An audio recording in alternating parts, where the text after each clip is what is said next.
राधे कृष्णा दोस्तों, कैसे हैं आप लोग। आशा है आप सभी लोग बहुत स्वस्थ और मस्त होंगे। मकर संक्रांति के बारे में तो आप सभी लोगों को पता ही होगा, क्योंकि कहीं भी भारतवर्ष में सभी जगह ये त्यौहार किसी भी रूप में मनाया जाता है, पर मनाया जरूर जाता है।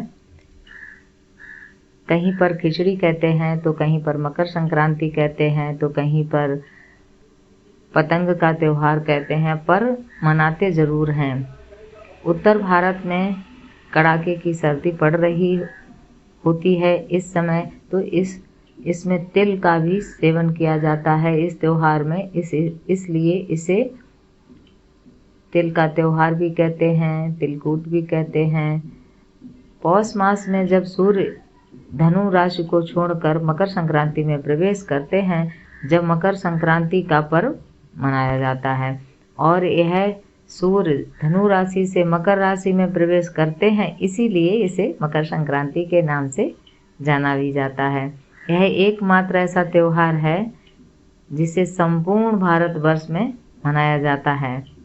चाहे नाम इसके कुछ भी हों, अलग अलग मनाने का तरीका भी अलग हो, पर मनाया जरूर जाता है।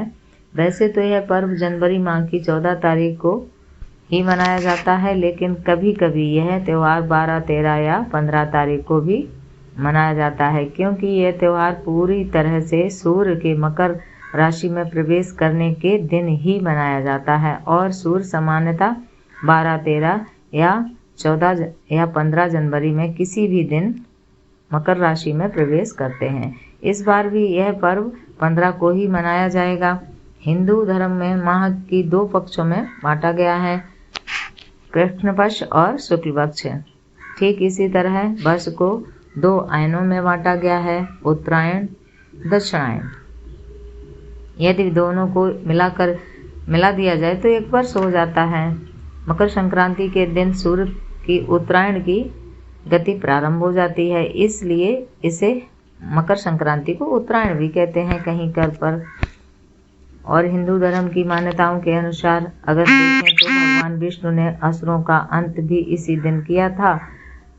उनके असुरों के जो सिर थे, उनको मंदार पर्वत के नीचे दबाकर युद्ध समाप्ति की घोषणा की थी। इसलिए इस मकर संक्रांति के दिन को बुराइयों और नकारात्मकता को भी समाप्त करने का दिन माना जाता है। इस त्यौहार को अलग अलग प्रांतों में अलग अलग नामों से मनाते हैं, जैसे कि तमिलनाडु में पोंगल के रूप में, और आंध्र प्रदेश, कर्नाटक और केरला में तो केवल संक्रांति ही कहते हैं। वहाँ संक्रांति के नाम से ही ये त्यौहार मनाया जाता है, जबकि बिहार और उत्तर प्रदेश में इस त्यौहार को खिचड़ी और तिलकूट के नाम से भी जाना जाता है। उत्तरायण को देवताओं का दिन अर्थात सकारात्मकता का प्रतीक माना जाता है, इसलिए इस दिन जप, तप, दान, स्नान, श्राद्ध, तर्पण और धर्म कार्यों क्रियाकलापों की विशेष महत्व दिया जाता है। पर हम मकर संक्रांति मनाते क्यों हैं, ये भी कई बार दिमाग में आता है कि हम मकर संक्रांति क्यों मनाए जाते हैं। यह माना जाता है कि भगवान सूर्य अपने पुत्र शनि से मिलने स्वयं उनके घर जाते हैं, और शनि मकर राशि के स्वामी हैं, इसलिए इस दिन को मकर संक्रांति के नाम से भी जाना जाता है। पवित्र गंगा नदी का प्राकट्य भी इसी दिन हुआ था।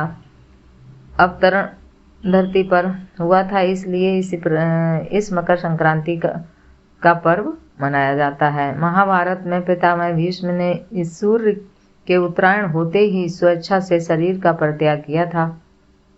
इसका कारण भी यही था कि उत्तरायण में देह छोड़ने वाली आत्माएं तो कुछ काल के लिए देवलोक में चली जाती हैं, या पुनर्जन्म के चक्र से उन आत्माओं को छुटकारा भी मिल जाता है, जबकि दक्षिणायन में देह छोड़ने वाले पर आत्मा को बहुत काल तक अंधकार में सामना करना पड़ सकता है।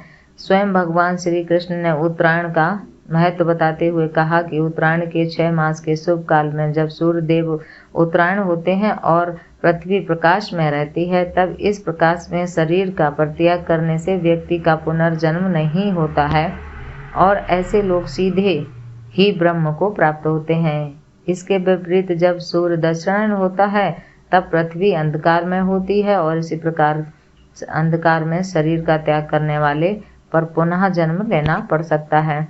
अनेक स्थानों पर इस त्योहार का पतंग उड़ाने की परंपरा का प्रचलित है। लोग दिन भर अपनी छतों पर पतंग उड़ाकर हर्षोल्लास के साथ इस उत्सव का मजा लेते हैं। विशेष रूप से पतंग उड़ाने का प्रतियोगिताएं भी होती हैं। पतंग उड़ाने के पीछे भी धर्म का कारण है। ये धार्मिक कि श्री राम ने भी पतंग उड़ाई थी। गुजरात व सौराष्ट्र में मकर संक्रांति पर कई दिनों तक अवकाश भी रहता है और यहाँ इस दिन को भारत के किसी भी अन्य राज्यों की तुलना में अधिक हर्षोल्लास से मनाया जाता है। संक्रांति का सेहत से भी बहुत जुड़ा हुआ है। पौष मास की जैसे सर्दी पड़ती है, कड़ाकी सर्दी पड़ती है, तो हमारे शरीर में अनेकों प्रकार की बीमारियां हो जाती हैं जिसका किसी प्रकार से हमें पता नहीं चलता है। और जब हम पतंग उड़ाते हैं तो यानी कि हम सीधे सूर्य की रोशनी में जाते हैं और इसलिए तब जब सूर्य उत्तरायण होते हैं, किरणें हमारे शरीर के ऊपर औषधि का काम करती हैं और पतंग उड़ाते समय हमारा शरीर सीधे सूर्य की किरणों के संपर्क में आ जाता है, जिससे अनेक बीमारियां